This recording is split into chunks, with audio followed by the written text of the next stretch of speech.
ಪ್ರಿಯ ವೀಕ್ಷಕರೇ, ನಿಮ್ಮೆಲ್ಲರಿಗೂ ಯೇಸು ಕ್ರಿಸ್ತನ ಅತಿ ಪರಿಶುದ್ಧವಾದ ನಾಮದಲ್ಲಿ ನಿಮಗೆ ವಂದನೆಯನ್ನು ಸಲ್ಲಿಸುತ್ತೇನೆ. ದೇವರು ಈ ದಿನದಲ್ಲಿ ಸಮಯದಲ್ಲಿ ನಿಮ್ಮನ್ನು ಅದ್ಭುತವಾಗಿ ಮುನ್ನಡೆಸಲಿ ಎಂಬುದಾಗಿ ನನ್ನ ಪ್ರಾರ್ಥನೆಯಾಗಿದೆ. ಹಾಗಾದರೆ ಬನ್ನಿ, ದೈವಿಕ ಸಂದೇಶವನ್ನು ಕೇಳುವ ಮುನ್ನ ದೇವರ ಪ್ರಸನ್ನತೆಗೋಸ್ಕರವಾಗಿ ನಾವು ತಲೆಬಾಗಿಸಿ ಪ್ರಾರ್ಥನೆ ಮಾಡೋಣ. ಸರ್ವಶಕ್ತನಾಗಿರುವ ನಮ್ಮ ಪರಲೋಕದ ತಂದೆಯಾದ ದೇವರೇ, ಈ ಕಾರ್ಯಕ್ರಮವನ್ನು ವೀಕ್ಷಣೆ ಮಾಡುತ್ತಾ ಇರುವಂಥ ಎಲ್ಲ ನಿನ್ನ ಭಕ್ತರ ಮೇಲೆ ವಿಶೇಷವಾದಂಥ ಕೃಪಾ ಕಟಾಕ್ಷವು ನೆಲೆಯಾಗಿರಲಿ ಕರ್ತನೆ. ಯಾರಾದರೂ ಅನಾರೋಗ್ಯ ಪೀಡಿತರಾಗಿ ಇರುವುದಾದರೆ ಸ್ವಾಮಿ, ನಿನ್ನ ಪವಿತ್ರಾತ್ಮನ ಮೂಲಕವಾಗಿ ಅವರಿಗೆ ಆರೋಗ್ಯವನ್ನು ದಯಪಾಲಿಸಿಕೊಡು ಕರ್ತನೆ. ಕುಟುಂಬದಲ್ಲಿರುವಂಥ ಕಣ್ಣೀರು ದುಃಖ ಎಲ್ಲವುಗಳಿಂದ ಬಿಡಿಸಿ ಅವರಿಗೆ ಸುಕ್ಷೇಮವನ್ನು ದಯಪಾಲಿಸಿಕೊಡಬೇಕೆಂಬುದಾಗಿ ಈ ಕಾರ್ಯಕ್ರಮದ ಮೂಲಕವಾಗಿ ಪ್ರತಿಯೊಬ್ಬರು ಬಲವುಳ್ಳವರಾಗಿ ನಿನ್ನ ಆಶೀರ್ವಾದವನ್ನು ಹೆಚ್ಚಾಗಿ ಪಡೆಯುವಂಥ ಕೃಪೆಯನ್ನು ದಯಪಾಲಿಸಿಕೊಡಬೇಕೆಂಬುದಾಗಿ ತಂದೆ, ಮಗ, ಪವಿತ್ರಾತ್ಮನೂ ಆಗಿರುವಂಥ ತ್ರಯೇಕ ದೇವರ ನಾಮದಲ್ಲಿ ಪ್ರಾರ್ಥಿಸಿ ಬೇಡಿ ಹೊಂದಿದ್ದೇವೆ ನಮ್ಮ ಜೀವವುಳ್ಳ ತಂದೆಯೇ, ಆಮೇನ್. ಪ್ರಿಯ ದೇವ ಜನರೇ, ದೇವರ ಆಶೀರ್ವಾದದಿಂದ ಈ ಒಂದು ಸಮಯದಲ್ಲಿ ಈ ಕಾರ್ಯಕ್ರಮವನ್ನು ವೀಕ್ಷಣೆ ಮಾಡುತ್ತಾ ಇರುವಂಥದ್ದು ಬಹಳ ಸಂತೋಷ. ದೇವರು ಈ ಸಮಯದಲ್ಲಿ ನೀವು ಹೋಗುವಂಥ ಕೆಲಸ ಕಾರ್ಯಗಳನ್ನು ಆಶೀರ್ವದಿಸಲಿ, ನಿಮ್ಮ ಕುಟುಂಬವನ್ನು ವಿಶೇಷವಾಗಿ ಬಲಪಡಿಸಿ ತನ್ನ ಆತ್ಮನ ಸಹಾಯದಿಂದ ಮುನ್ನಡೆಸಲಿ ಎಂಬುದೇ ನನ್ನ ಪ್ರಾರ್ಥನೆಯಾಗಿದೆ. ನಿಮ್ಮ ಪ್ರಾರ್ಥನಾ ಮನವಿಗಳನ್ನು ನಾವು ಸ್ವೀಕರಿಸಿ ಅನೇಕರಿಗೆ ನಾವು ಪ್ರಾರ್ಥನೆ ಮಾಡುತ್ತಲೇ ಬಂದಿದ್ದೇವೆ. ಅನೇಕರು ತಮ್ಮ ಅದ್ಭುತ ಕಾರ್ಯಗಳನ್ನು ಪತ್ರದ ಮೂಲಕವಾಗಿ ನಮಗೆ ತಿಳಿಸಿರುವಂಥದ್ದನ್ನು ನಾವು ನೋಡುತ್ತೇವೆ. ಸ್ಥಳೀಯವಾಗಿ ನಮ್ಮನ್ನು ಎಷ್ಟೋ ಜನರು ಕುಟುಂಬಕ್ಕೆ ಕರೆದು, ಬೋಧಕರೇ, ನಮಗೋಸ್ಕರವಾಗಿ ನೀವು ಪ್ರಾರ್ಥನೆಯನ್ನು ಮಾಡಿರಿ, ನಮ್ಮ ಕುಟುಂಬದಲ್ಲಿ ಅನೇಕ ಕಷ್ಟಗಳಿದೆ, ನೀವು ಪ್ರಾರ್ಥನೆಯನ್ನು ಮಾಡಿದ್ದೀರಾ, ಅನೇಕ ಅದ್ಭುತಗಳನ್ನು ಹೊಂದಿದ್ದೇವೆ, ದಯಮಾಡಿ ನೀವು ಯಾವಾಗಲೂ ಕೂಡ ನಮಗೋಸ್ಕರವಾಗಿ ಪ್ರಾರ್ಥನೆ ಮಾಡಿರಿ ಎಂಬುದಾಗಿ ಕೇಳಿಕೊಂಡಿರುವಂಥದ್ದು ಬಹಳ ಸಂತೋಷ.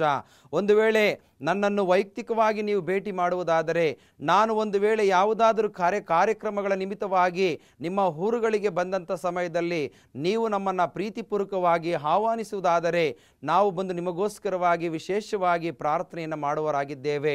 ದೇವರು ನಿಮ್ಮನ್ನು ಹೆಚ್ಚಾಗಿ ಆಶೀರ್ವದಿಸಲಿ. ಹಾಗಾದರೆ ಬನ್ನಿ, ಇವತ್ತಿನ ದೈವ ವಾಕ್ಯದ ಸಂದೇಶದ ಮುಖ್ಯ ಭಾಗವನ್ನು ನಾವು ನೋಡುವಾಗ, ಕ್ರಿಸ್ತನ ಒಂದು ಕೃಪೆಯನ್ನು ನಾವು ಪಡೆದುಕೊಂಡಂಥ ಸಮಯದಲ್ಲಿ ಆ ಕೃಪೆ ಪ್ರತಿಯೊಬ್ಬ ಮನುಷ್ಯನ ಜೀವಿತವನ್ನು ಬದಲಾಯಿಸಿ ಆತನನ್ನು ಸೇವೆಗೆ ಕರೆಯುವಂಥದ್ದನ್ನು ನಾವು ನೋಡುತ್ತೇವೆ. ಯಾವುದೋ ಒಬ್ಬ ವ್ಯಕ್ತಿ ಕ್ರಿಸ್ತನ ಹಿಂಬಾಲಕನಾಗಿ ಬರಬೇಕಾದರೆ ಆತನ ಕೃಪೆ ಇದ್ರೇ ಆತನು ಒಳ್ಳೆಯ ಸೇವಕನಾಗುವುದಕ್ಕೆ ಅಥವಾ ಉತ್ತಮ ಪಾಸ್ಟರ್ ಆಗುವುದಕ್ಕೆ ಸಾಧ್ಯ ಎಂಬುದಾಗಿ ನಾವು ನೋಡುತ್ತೇವೆ. ಎಷ್ಟೋ ಜನ ಸೇವೆಗೆ ಕರೆಯಲ್ಪಟ್ಟಿರುತ್ತಾರೆ, ಅವರಿಗೆ ದೇವರ ಕೃಪೆ ಇಲ್ಲದೆ ಅವರು ಬಿದ್ದು ಹೋಗುವಂಥದ್ದನ್ನು ನಾವು ನೋಡುತ್ತೇವೆ.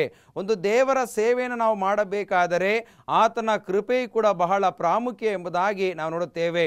ಇದಕ್ಕೆ ಒಂದು ಆಧಾರಿತವಾಗಿರುವಂಥ ವಾಕ್ಯವನ್ನು ನೋಡುವಾಗ, ಪೌಲನು ಗಲಾತ್ಯದವರಿಗೆ ಬರೆದಂಥ ಪತ್ರಿಕೆ 1ನೇ ಅಧ್ಯಾಯ 15ನೇ ವಚನವನ್ನು ಓದುವಂಥ ಸಮಯದಲ್ಲಿ ಇಲ್ಲಿ ಭಕ್ತನಾದಂಥ ಪೌಲನು ತನ್ನ ಅನುಭವದ ಮೂಲಕವಾಗಿ ತನ್ನ ಆತ್ಮಸಾಕ್ಷಿಯಾದಂಥ ವಾಕ್ಯವನ್ನು ಕ್ರಿಸ್ತನಿಂದ ಪಡೆದುಕೊಂಡು ಆತನು ಹೇಳುವಂಥದ್ದನ್ನು ನಾವು ನೋಡುತ್ತೇವೆ. ಅದನ್ನು ನಾನು 11ನೇ ವಚನದಿಂದ ಓದುವುದಕ್ಕೆ ಇಷ್ಟಪಡುತ್ತೇನೆ.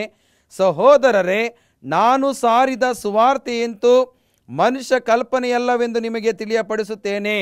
ಆತನು ಹೇಳುವಂಥದ್ದು, ನಾನು ಸಾರಿದ ಸುವಾರ್ತೆಯು ಅದು ಮನುಷ್ಯನ ಕಲ್ಪನೆಯಿಂದ ಬಂದಂಥದ್ದಲ್ಲ, ಅಥವಾ ಮನುಷ್ಯನ ಕೃಪೆಯಿಂದ ಬಂದಂಥದ್ದಲ್ಲ, ಅದು ಕ್ರಿಸ್ತನಿಂದ ಬಂದಂಥ ಕೃಪೆಯ ಮೂಲಕವಾಗಿ ನಾನು ಸುವಾರ್ತೆಯನ್ನು ಸಾರುತ್ತಾ ಇದ್ದೇನೆ ಎಂಬುದಾಗಿ ಭಕ್ತನಾದಂಥ ಪೌಲನು ಗಲಾತ್ಯ ಸಭೆಗೆ ತಿಳಿಸುವಂಥದ್ದನ್ನು ನಾವು ನೋಡುತ್ತೇವೆ.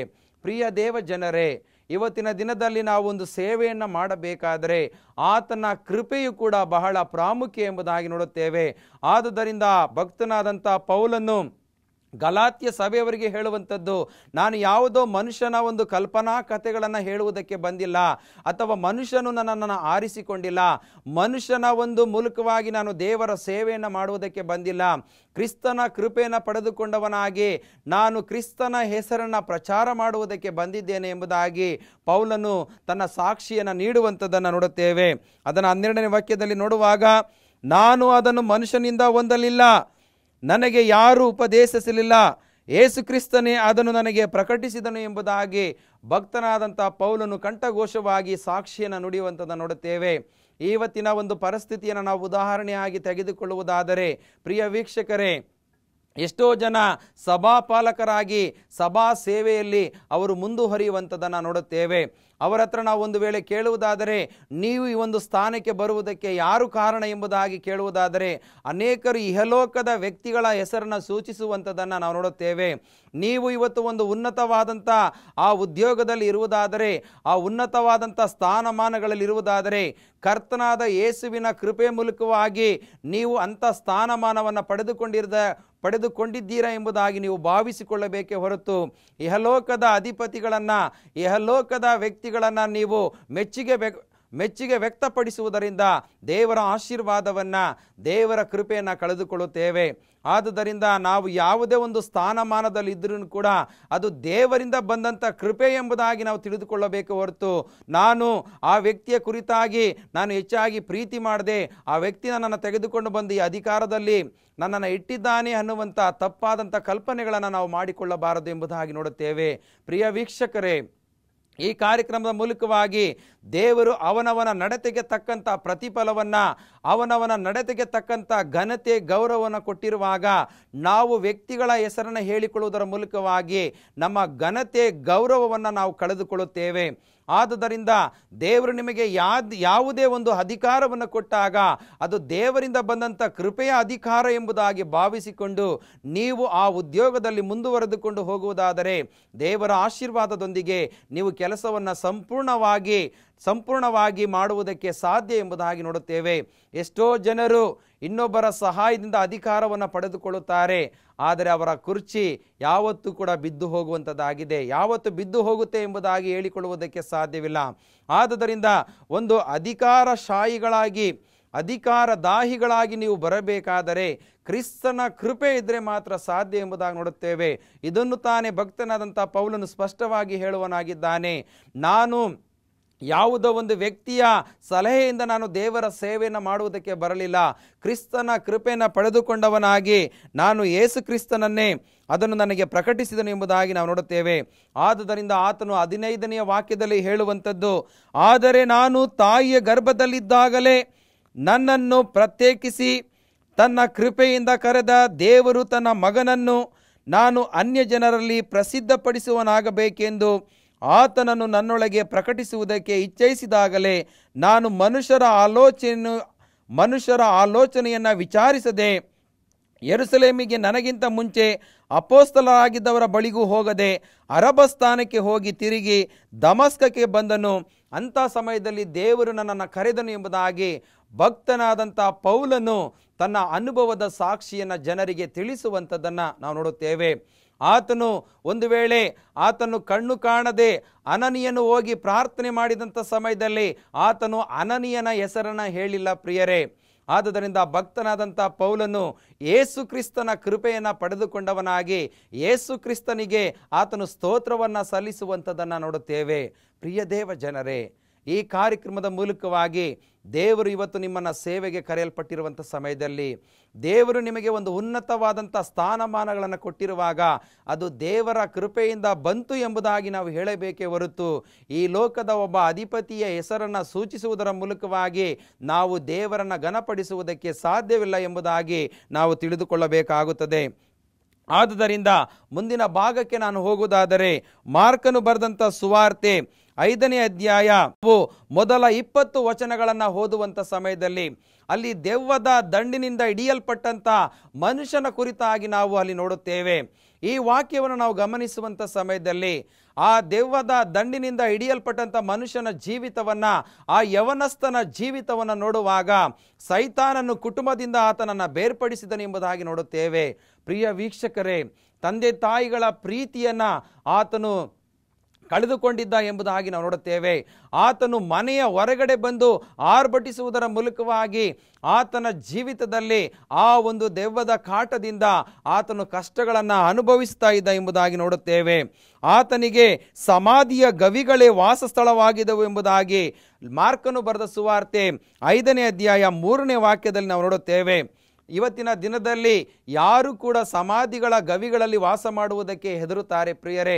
ಆದರೆ ಆತನ ಆ ಯವನಸ್ಥನ ಸ್ಥಿತಿ ಸಮಾಧಿಯ ಗವಿಗಳನ್ನೇ ಆತನು ಆಯ್ಕೆ ಮಾಡಿಕೊಳ್ಳುತ್ತಾ ಇದ್ದ. ಯಾಕೆಂದರೆ ಸೈತಾನನ ಮೂಲ ಸ್ಥಾನ ಅದಾಗಿದೆ. ಇಂಥ ಒಂದು ಸಮಯದಲ್ಲಿ ಇವತ್ತಿನ ದಿನಗಳಲ್ಲಿ ಯಾರು ಕೂಡ ಆ ಒಂದು ಹೀನಾಯವಾದಂಥ ಸ್ಥಳಗಳಲ್ಲಿ ವಾಸ ಮಾಡುವುದಕ್ಕೆ ಇಷ್ಟಪಡುವುದಿಲ್ಲ ಎಂಬುದಾಗಿ ನೋಡುತ್ತೇವೆ. ಆ ದೆವ್ವದ ದಂಡಿನಿಂದ ಹಿಡಿಯಲ್ಪಟ್ಟಂಥ ಯವನಸ್ಥನ ಜೀವಿತದಲ್ಲಿ ಕುಟುಂಬದಿಂದ ಹೊರಗಡೆ ಬಂದಂಥ ವ್ಯಕ್ತಿ, ಕುಟುಂಬದಲ್ಲಿ ತಂದೆ ತಾಯಿಗಳ ಸಂಗಡ ವಾಸ ಮಾಡಬೇಕಾಗಿದ್ದಂಥ ವ್ಯಕ್ತಿಯನ್ನು ಸೈತಾನನು ಸಮಾಧಿಯ ಗವಿಯಲ್ಲಿ ವಾಸ ಮಾಡುವುದಕ್ಕೆ ಆತನು ಸೆಳೆದುಕೊಂಡ ಎಂಬುದಾಗಿ ನಾವು ನೋಡುತ್ತೇವೆ. ಪ್ರಿಯ ವೀಕ್ಷಕರೇ, ದೇವರ ಕೃಪೆ ಇದ್ದಂಥ ಸಮಯದಲ್ಲಿ ಸೈತಾನನು ನಮ್ಮನ್ನು ಮುಟ್ಟುವುದಕ್ಕೆ ಸಾಧ್ಯವಿಲ್ಲ. ಆದರೆ ಆ ಯವನಸ್ಥನ ಜೀವಿತದಲ್ಲಿ ಆತನು ಸಮಾಧಿಯ ಗವಿಗಳಲ್ಲಿ ವಾಸ ಮಾಡುತ್ತಾ ಇದ್ದನು ಎಂಬುದನ್ನು ನೋಡುತ್ತೇವೆ. ಆತನನ್ನು ಬೇಡಿಗಳಿಂದ, ಸರಪಣಿಗಳಿಂದ ಆತನನ್ನು ಬಂಧಿಸಿರುವಂಥದ್ದನ್ನು ನೋಡುತ್ತೇವೆ. ಇವತ್ತಿನ ದಿನದಲ್ಲಿ ಕೂಡ ಸೈತಾನನು ನಮ್ಮನ್ನು ಬೇಡಿಗಳಿಂದ, ಸರಪಣಿಗಳಿಂದ ಬಂಧಿಸುವನಾಗಿದ್ದಾನೆ. ಯಾವಾಗ ಎಂಬುದಾಗಿ ನೋಡುವಾಗ ಎಷ್ಟೋ ಸಾರಿ ನಾವು ಪ್ರಾರ್ಥನೆಯನ್ನು ಮಾಡುವುದಕ್ಕೆ ನಮ್ಮ ಕೈಯನ್ನು ನಾವು ಜೋಡಿಸ್ತೇವೆ. ಪ್ರಾರ್ಥನೆ ಮಾಡುವುದಕ್ಕೆ ಸಿದ್ಧರಾಗುವಂಥ ಸಮಯದಲ್ಲಿ ಅನೇಕ ಕೆಟ್ಟ ಆಲೋಚನೆಗಳ ಬಂಧನದಲ್ಲಿ ನಮ್ಮನ್ನು ಸೈತಾನನು ಬಂಧಿಸಿ ನಾವು ಪ್ರಾರ್ಥನೆಯನ್ನು ಮಾಡಬಾರದು, ದೇವರಿಗೆ ಉಪಕಾರ ಸ್ತುತಿಯನ್ನು ಮಾಡಬಾರದು ಎಂಬುದಾಗಿ ನಮ್ಮ ಮನಸ್ಸುಗಳನ್ನು ತನ್ನ ಹತೋಟಿಯಲ್ಲಿ ಸೆಳೆದುಕೊಂಡು ಆತನು ನಮ್ಮ ಮನಸ್ಸುಗಳನ್ನು ಬಂಧಿಸುವಂಥದ್ದನ್ನು ನೋಡುತ್ತೇವೆ. ಹೇಗೆ ಎಂಬುದಾಗಿ ನೋಡುವಾಗ, ಉದಾಹರಣೆಗೆ ಕೆಲವರು ಕುಟುಂಬದ ಪ್ರಾರ್ಥನೆಯನ್ನು ಮಾಡುವುದಕ್ಕೆ ಒಂದು ಸಮಯವನ್ನು ನಿಗದಿಪಡಿಸಿಕೊಂಡಿರುತ್ತಾರೆ. ಉದಾಹರಣೆಗೆ ಸಾಯಂಕಾಲ 7 ಗಂಟೆಗೆ ಕುಟುಂಬದ ಪ್ರಾರ್ಥನೆ ನಾವು ಮಾಡ್ತೇವೆ ಎಂಬುದಾಗಿ ಹೇಳುವಾಗ, ಆ ಸಮಯ ಬಂದಾಗ ನೀವು ಖಂಡಿತವಾಗಿ ದೇವರಿಗೆ ನೀವು ಪ್ರಾರ್ಥನೆಯನ್ನು ಕುಟುಂಬವಾಗಿ ಕೂಡಿ ಪ್ರಾರ್ಥನೆಯನ್ನು ಮಾಡಬೇಕು. ಒಂದು ವೇಳೆ 8 ಗಂಟೆಗೆ ಇಟ್ಟುಕೊಂಡಿರುವುದಾದರೆ ಅದೇ ಸಮಯದಲ್ಲಿ ನೀವು ಪ್ರಾರ್ಥನೆಯನ್ನು ಮಾಡಬೇಕು.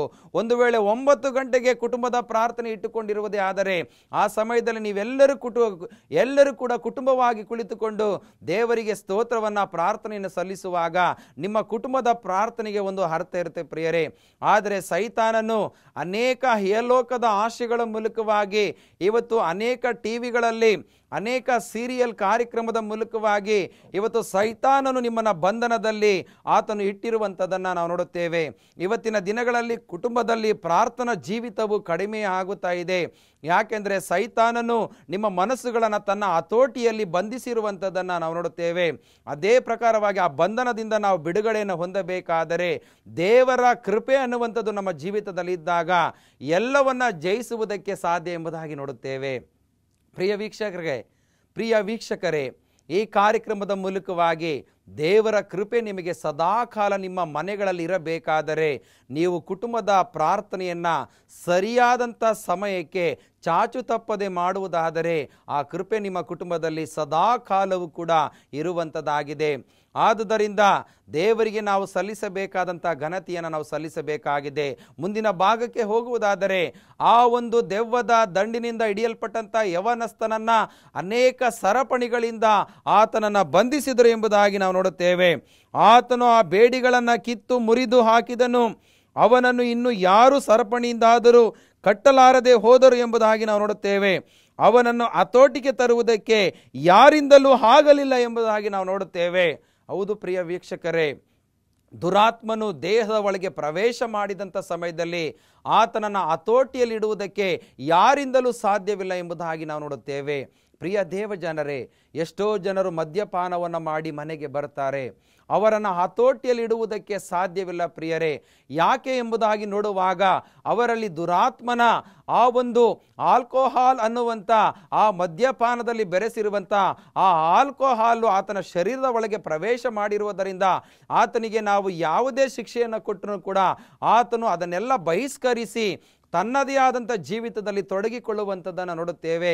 ಅದೇ ಪ್ರಕಾರವಾಗಿ ಸೈತಾನನು ಕೂಡ ಆ ಒಂದು ದೆವ್ವದ ದಂಡಿನಿಂದ ಹಿಡಿಯಲ್ಪಟ್ಟಂಥ ಮನುಷ್ಯನನ್ನು ಅನೇಕ ಬೇಡಿಗಳಿಂದ ಕಟ್ಟಿ ಹಾಕಿದ್ರೂ ಕೂಡ ಎಲ್ಲವನ್ನ ಮುರಿದು ಯಾರು ಕೂಡ ಹಿಡಿಯಲಾಗದಂಥ ಪರಿಸ್ಥಿತಿಯಲ್ಲಿ ಆತನು ಜೀವಿಸ್ತಾ ಇದ್ದ ಎಂಬುದಾಗಿ ನಾವು ನೋಡುತ್ತೇವೆ. ಇವತ್ತು ಪವಿತ್ರಾತ್ಮನ 9 ಫಲಗಳು ನಮ್ಮ ಹೃದಯದಲ್ಲಿರುವಾಗ ನಾವು ದೇವರ ಹತೋಟಿಯಲ್ಲಿರುತ್ತೇವೆ ಪ್ರಿಯರೇ. ದೇವರು ತನ್ನ ಸೃಷ್ಟಿಯ ಕಾರ್ಯವನ್ನು ಆತನು ಮಾಡಿದ್ದಾನೆ. ಇಡೀ ಸೃಷ್ಟಿಯ ಕಾರ್ಯವು ದೇವರ ಹತೋಟಿಯಲ್ಲಿದೆ. ನಾವು ಕೂಡ ದೇವರ ಹತೋಟಿಯಲ್ಲಿದ್ದೇವೆ. ನಾವು ದೇವರ ಕೃಪೆಯನ್ನು ಹೊಂದಿದ್ದಾಗ ದೇವರಿಗೆ ನಾವು ವಿಧೇಯರಾಗಿ ಜೀವಿಸುವಂಥದ್ದು ಕೂಡ ಬಹಳ ಪ್ರಾಮುಖ್ಯ ಎಂಬುದಾಗಿ ನಾವು ನೋಡುತ್ತೇವೆ. ಇಂಥ ಸಮಯದಲ್ಲಿ ಮುಂದಿನ ವಾಕ್ಯಕ್ಕೆ ಹೋಗುವಂಥ ಸಮಯದಲ್ಲಿ 7ನೇ ವಚನ, ಯೇಸುವನ್ನು ದೂರದಿಂದ ಕಂಡು ಓಡಿ ಬಂದು ಆತನಿಗೆ ಅಡ್ಡ ಬಿದ್ದು ಮಹಾಶಬ್ದದಿಂದ ಆರ್ಭಟಿಸಿ, ಯೇಸುವೆ, ಪರಾತ್ಪರನಾದ ದೇವರ ಮಗನೇ, ನನ್ನ ಗೊಡವೆ ನಿನಗೇಕೆ? ದೇವರಾಣೆ, ನನ್ನನ್ನು ಕಾಡಬೇಡ ಎಂದು ಹೇಳಿದನು. ನಾವು ನೋಡುತ್ತೇವೆ, ಆ ದೆವ್ವದ ದಂಡಿನಿಂದ ಹಿಡಿಯಲ್ಪಟ್ಟಂತ ಮನುಷ್ಯನು ದೇವರ ಮುಂದೆ ಬಂದು ಬೇಡುವಂಥದ್ದು ನೋಡುತ್ತೇವೆ. ಸ್ವಾಮಿ, ನನ್ನನ್ನು ಕಾಡಬೇಡ, ನನ್ನನ್ನು ಬಿಟ್ಟು ಹೋಗು ಎಂಬುದಾಗಿ ಹೇಳುವಂಥ ಸಮಯದಲ್ಲಿ ಆತನ ಜೀವಿತವೂ ಕೂಡ ಬೆತ್ತಲೆ ಆಗಿತ್ತು ಎಂಬುದನ್ನು ನೋಡುತ್ತೇವೆ. ಆತನ ಜೀವಿತದಲ್ಲಿ ಆ ಒಂದು ದೆವ್ವದ ದಂಡಿನಿಂದ ಹಿಡಿಯಲ್ಪಟ್ಟಂಥ ಯವನಸ್ಥನು ಬೆತ್ತಲೆಯಾಗಿ ಸಮಾಧಿಯ ಗವಿಯನ್ನು ಆರಿಸಿಕೊಂಡು ತನ್ನ ಮೈಯನ್ನು ಪರಚಿಕೊಳ್ಳುವುದರ ಮೂಲಕವಾಗಿ, ತನ್ನ ಮೈಯನ್ನು ದಂಡಿಸಿಕೊಳ್ಳುವುದರ ಮೂಲಕವಾಗಿ, ಗಾಯಗಳನ್ನು ಮಾಡಿಕೊಳ್ಳುವುದರ ಮೂಲಕವಾಗಿ ಅನೇಕ ಪಾಪಮಯವಾದ ಜೀವಿತಕ್ಕೆ ಆತನು ಬಿದ್ದು ಹೋಗಿದ್ದನು ಎಂಬುದಾಗಿ ನೋಡುತ್ತೇವೆ. ಇವತ್ತು ದೇವರ ಕೃಪೆ ಇಲ್ಲದಂಥ ವ್ಯಕ್ತಿಗಳ ಜೀವಿತದಲ್ಲಿ ಕೋಪವು ಇರುವಂಥದ್ದನ್ನು ನೋಡುತ್ತೇವೆ. ಅನೇಕರು ತಮ್ಮ ದೇಹವನ್ನು ದಂಡಿಸಿಕೊಳ್ಳುವಂಥದ್ದನ್ನು ನಾವು ನೋಡುತ್ತೇವೆ. ದೇವರ ಕೃಪೆ ಇರುವಂಥವರು ಯಾವುದೇ ಒಂದು ಕೋಪಕ್ಕೆ ಅವರು ಒಳಗಾಗುವುದಿಲ್ಲ. ದೇವರ ಕೃಪೆ ಇರುವಂಥ ವ್ಯಕ್ತಿಗಳು ಯಾವುದೇ ಒಂದು ಪಾಪಕ್ಕೆ ಅವರು ಒಳಗಾಗುವುದಿಲ್ಲ. ಯಾಕೆಂದರೆ ಕ್ರಿಸ್ತನು ಅವರನ್ನು ಸಂರಕ್ಷಣೆ ಮಾಡುವುದಕ್ಕೆ ಶಕ್ತನಾಗಿದ್ದಾನೆ. ಆದರೆ ಇಲ್ಲಿ ಕ್ರಿಸ್ತನು ಆ ದೆವ್ವದ ದಂಡಿನಿಂದ ಹಿಡಿಯಲ್ಪಟ್ಟಂಥ ಯವನಸ್ಥನ ಬಳಿಗೆ ಬಂದಾಗ, ಸ್ವಾಮಿ, ನನ್ನನ್ನು ಕಾಡಬೇಡ, ದಯಮಾಡಿ ನನ್ನನ್ನು ಬಿಟ್ಟು ಹೋಗು ಎಂಬುದಾಗಿ ಬೇಡಿಕೊಳ್ಳುವಂಥದ್ದನ್ನು ನಾವು ನೋಡುತ್ತೇವೆ. ಯಾಕೆಂದರೆ ಕ್ರಿಸ್ತನ ಕೃಪೆ ಅಲ್ಲಿ ಇದ್ದುದರಿಂದ ಸೈತಾನನಿಗೆ ಇಷ್ಟವಾಗಲಿಲ್ಲ. ಆ ಒಂದು ದೆವ್ವದ ದಂಡಿನಿಂದ ಹಿಡಿಯಲ್ಪಟ್ಟಂಥ ಮನುಷ್ಯನಿಗೆ ಕ್ರಿಸ್ತನ ಪ್ರಸನ್ನತೆಯ ಅವಶ್ಯಕತೆ ಇತ್ತು ಎಂಬುದಾಗಿ ನಾವು ನೋಡುತ್ತೇವೆ. ಅದಕ್ಕೋಸ್ಕರವಾಗಿ ಯೇಸು ಸ್ವಾಮಿ, ಯಾಕೆಂದರೆ ಎಲ್ಲ ದೆವ್ವ ಇವನನ್ನು ಬಿಟ್ಟು ಹೋಗು ಎಂದು ಯೇಸು ಹೇಳಿದನು. ಮತ್ತು ನಿನ್ನ ಹೆಸರೇನೆಂದು ಅವನನ್ನು ಕೇಳಿದಕ್ಕೆ ಅವನು, ನನ್ನ ಹೆಸರು ದಂಡು, ಯಾಕೆಂದರೆ ನಾವು ಬಹುಮಂದಿ ಇದ್ದೇವೆ ಎಂದು ಹೇಳಿ ನಮ್ಮನ್ನು ಈ ಸೀಮೆಯಿಂದ ಹೊರಡಿಸಬೇಡವೆಂದು ಆತನನ್ನು ಬಹಳವಾಗಿ ಬೇಡಿಕೊಂಡನು ಎಂಬುದಾಗಿ ನೋಡುತ್ತೇವೆ. ಯೇಸು ಕ್ರಿಸ್ತನು ಆ ಯವನಸ್ಥನ ಹೆಸರನ್ನು ಕೇಳುವಂಥ ಸಮಯದಲ್ಲಿ ಆತನು ನಿಜವಾದಂಥ ಹೆಸರನ್ನು ಹೇಳುವುದಕ್ಕೆ ಹೋಗುವುದಿಲ್ಲ. ಪ್ರಿಯರೇ, ನನ್ನ ಹೆಸರು ದಂಡು ಎಂಬುದಾಗಿ ಹೇಳುವಂಥದ್ದನ್ನು ನೋಡುತ್ತೇವೆ. ಯಾಕೆಂದರೆ ಅನೇಕ ದೆವ್ವಗಳು ಆತನ ಹೃದಯದಲ್ಲಿ ಹೊಕ್ಕಿರುವುದರಿಂದ ಆತನು ನನ್ನ ಹೆಸರು ದಂಡು ಎಂಬುದಾಗಿ ಹೇಳುವಂಥದ್ದನ್ನು ನೋಡುತ್ತೇವೆ. ಈ ವಾಕ್ಯವನ್ನು ಗಮನಿಸುವಾಗ ಪ್ರಿಯ ವೀಕ್ಷಕರೇ, ಇವತ್ತಿನ ದಿನದಲ್ಲಿ ಯಾರು ಸೈತಾನನಿಗೆ ತಮ್ಮ ಹೃದಯವನ್ನು ಕೊಡ್ತಾರೆ, ಅವರು ದೇವರ ಮುಂದೆ ತಮಗೆ ಕೊಡಲ್ಪಟ್ಟಂಥ ಹೆಸರನ್ನು ಹೇಳಿಕೊಳ್ಳುವುದಕ್ಕೆ ಹೋಗುವುದಿಲ್ಲ. ಎಷ್ಟೋ ಜನ ಪಾಪವನ್ನು ಮಾಡ್ತಾರೆ. ಆ ಪಾಪ ಮಾಡಿದಂಥ ಸಮಯದಲ್ಲಿ ನಾನು ಇಂಥ ಪಾಪವನ್ನೇ ಮಾಡಿದ್ದೇನೆ ಎಂಬುದಾಗಿ ಹೇಳಿಕೊಳ್ಳುವುದಕ್ಕೆ ಹೋಗುವುದಿಲ್ಲ. ನಿಮ್ಮ ಹೆಸರೇನು ಎಂಬುದಾಗಿ ಕೇಳುವಾಗ ನಾವು ಪಾಪ ಮಾಡಿದಂಥ ಸಮಯದಲ್ಲಿ ಅನೇಕರು ತಮ್ಮನ್ನು ತಾವು ಬಿಡಿಸಿಕೊಳ್ಳುವುದಕ್ಕೋಸ್ಕರವಾಗಿ ಸುಳ್ಳು ಮಾತುಗಳ ಮೂಲಕವಾಗಿ ತಮ್ಮನ್ನು ಬಿಡಿಸಿಕೊಳ್ಳುವುದಕ್ಕೆ ಪ್ರಯತ್ನಿಸುವಂಥದ್ದನ್ನು ನಾವು ನೋಡುತ್ತೇವೆ. ಆದರೆ ಈ ದೆವ್ವದ ದಂಡಿನಿಂದ ಹಿಡಿಯಲ್ಪಟ್ಟಂಥ ಮನುಷ್ಯನು ಆತನ ಜೀವಿತದಲ್ಲಿ ಕೂಡ ಆತನು ಸುಳ್ಳನ್ನು ಹೇಳುವಂಥದ್ದು ನೋಡುತ್ತೇವೆ. ನಿನ್ನ ಹೆಸರೇನು ಎಂಬುದಾಗಿ ಯೇಸು ಕ್ರಿಸ್ತನು ಕೇಳುವಂಥ ಸಮಯದಲ್ಲಿ ನನ್ನ ಹೆಸರು ದಂಡು ಎಂಬುದಾಗಿ ಹೇಳುವಂತ ನೋಡುತ್ತೇವೆ. ದಯಮಾಡಿ ನಮ್ಮನ್ನು ಬಿಟ್ಟು ಹೋಗು ಎಂಬುದಾಗಿ ಬೇಡಿಕೊಳ್ಳುವಂಥದ್ದನ್ನು ನಾವು ನೋಡುತ್ತೇವೆ. ಆದುದರಿಂದ ಕ್ರಿಸ್ತನ ಒಂದು ಕೃಪೆ ಆ ಯವನಸ್ಥನು ದೆವ್ವದ ದಂಡಿನಿಂದ ಹಿಡಿಯಲ್ಪಟ್ಟಂಥ ಆ ಯವನಸ್ಥನ ಮೇಲೆ ಕ್ರಿಸ್ತನ ಕೃಪೆ ಬಂದಂಥ ಸಮಯದಲ್ಲಿ ನಾವು ನೋಡುತ್ತೇವೆ. ನಾನು ಎಲ್ಲವನ್ನ ವಿವರಣೆ ಮಾಡುವುದಕ್ಕೆ ಹೋಗುವುದಿಲ್ಲ. ಯಾಕೆಂದರೆ ಸಮಯದ ಅಭಾವ ಇರುವುದರಿಂದ ಕ್ರಿಸ್ತನು ಆತನ ಬೆತ್ತಲೆತನ ಇದ್ದಂಥ ಸಮಯದಲ್ಲಿ ಆತನಿಗೆ ಒಂದು ಮಹಿಮಾ ವಸ್ತ್ರವನ್ನು ಕೊಡುವಂಥದ್ದನ್ನು ನಾವು ನೋಡುತ್ತೇವೆ. ಇವತ್ತು ಕೂಡ ನಾವು ದೇವರ ಆಶೀರ್ವಾದವನ್ನು ಕಳೆದುಕೊಂಡಂಥ ಸಮಯದಲ್ಲಿ ಕ್ರಿಸ್ತನು ತನ್ನ ಮಹಿಮಾ ವಸ್ತ್ರದ ಮೂಲಕವಾಗಿ ನಮಗೆ ತನ್ನ ಕೃಪೆಯನ್ನು ಕೊಡುವಂಥದ್ದನ್ನು ನಾವು ನೋಡುತ್ತೇವೆ. 15ನೇ ವಚನ, ಆ ದೆವ್ವ ಹಿಡಿದವನು ಅಂದರೆ ದೆವ್ವಗಳ ದಂಡಿನಿಂದ ಹಿಡಿಯಲ್ಪಟ್ಟವನು ಬಟ್ಟೆಗಳನ್ನು ಹಾಕಿಕೊಂಡು ಸ್ವಸ್ಥ ಬುದ್ಧಿಯಿಂದ ಕೂತಿರುವುದನ್ನು ನೋಡಿ ಹೆದರಿದರು ಎಂಬುದಾಗಿ ನಾವು ನೋಡುತ್ತೇವೆ. ಜನರಲ್ಲಿ ಒಂದು ವಿಸ್ಮಯ, ಈತನು ಬಟ್ಟೆಯನ್ನೇ ಹಾಕಿಕೊಂಡು ಆರ್ಭಟಿಸ್ತಾ ಇದ್ದ. ಆದರೆ ಕ್ರಿಸ್ತನ ಕೃಪೆಯನ್ನು ಪಡೆದುಕೊಂಡಂಥ ಸಮಯದಲ್ಲಿ ಈತನು ಬಟ್ಟೆಯನ್ನು ಹಾಕಿಕೊಂಡು ಕುಳಿತಿದ್ದಾನಲ್ಲ ಎಂಬುದಾಗಿ ಜನರಲ್ಲಿ ವಿಸ್ಮಯ ಹಿಡಿತು ಎಂಬುದಾಗಿ ನೋಡುತ್ತೇವೆ. ಆ ಊರಿನ ಜನರು ಕೂಡ ಯೇಸು ಕ್ರಿಸ್ತನನ್ನು ಬೇಡಿಕೊಳ್ಳುವಂಥದ್ದು ನೋಡುತ್ತೇವೆ. ದಯಮಾಡಿ ನೀನು ಈ ಸ್ಥಳದಲ್ಲಿ ಇದ್ದರೆ ಇನ್ಯಾವುದಾದರೂ ಅನಾಹುತಗಳಾಗುತ್ತದೆ, ನಮ್ಮನ್ನು ಬಿಟ್ಟು ಹೋಗು ಎಂಬುದಾಗಿ ಬೇಡಿಕೊಳ್ಳುವಂಥದ್ದನ್ನು ನಾವು ನೋಡುತ್ತೇವೆ.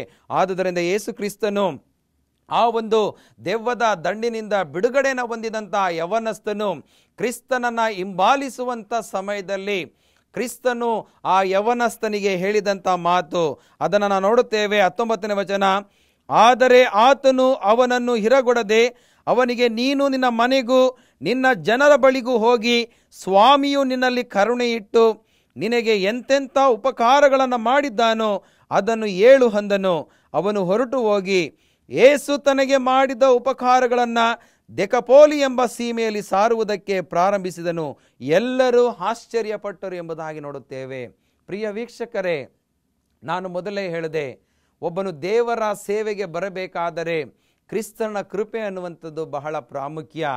ಈ ಒಂದು ದೆವ್ವದ ದಂಡಿನಿಂದ ಹಿಡಿಯಲ್ಪಟ್ಟಂಥ ಮನುಷ್ಯನು ಕ್ರಿಸ್ತನ ಕೃಪೆಯನ್ನು ಪಡೆದವನಾಗಿ ಬಿಡುಗಡೆಯನ್ನು ಹೊಂದಿದಂಥ ಸಮಯದಲ್ಲಿ ಆತನು ಕ್ರಿಸ್ತನನ್ನು ಹಿಂಬಾಲಿಸುವುದಕ್ಕೆ ಹೋಗುವಾಗ ಯೇಸು ಕ್ರಿಸ್ತನು ಹೇಳುವಂಥದ್ದು, ನೀನು ನಿನ್ನ ಮನೆಗೆ ಹೋಗು, ನಿನ್ನ ಗ್ರಾಮಗಳಿಗೆ ಹೋಗಿ ದೇವರು ನಿನಗೆ ಎಂತೆಂಥ ಉಪಕಾರಗಳನ್ನು ಮಾಡಿದ್ದಾನೋ ಅದನ್ನು ಸವಿಸ್ತಾರವಾಗಿ ಹೇಳು ಎಂಬುದಾಗಿ ಹೇಳುವಾಗ ಆ ಯವನಸ್ಥನು ಕ್ರಿಸ್ತನ ಕೃಪೆಯನ್ನು ಪಡೆದವನಾಗಿ ಆ ದೆವ್ವದ ದಂಡಿನಿಂದ ಆತನು ಹಿಡಿಯಲ್ಪಟ್ಟಂಥ ಸಮಯದಲ್ಲಿ ಬಿಡುಗಡೆಯನ್ನು ಹೊಂದಿ ಆತನು ಬಟ್ಟೆಯನ್ನು ಧರಿಸಿಕೊಂಡು ಆತನು ದೇವರ ಸೇವೆಯನ್ನು ಮಾಡುವುದಕ್ಕೆ ದೇವರು ಆತನ ಜೀವಿತದಲ್ಲಿ ಮಾಡಿದಂಥ ಎಲ್ಲ ಅದ್ಭುತಗಳನ್ನು ಸವಿಸ್ತಾರವಾಗಿ ಆ ದೆಕಪೋಲಿ ಸೀಮೆಗೆ ಆತನು ತಿಳಿಸಿದನು ಎಂಬುದಾಗಿ ನಾವು ನೋಡುತ್ತೇವೆ.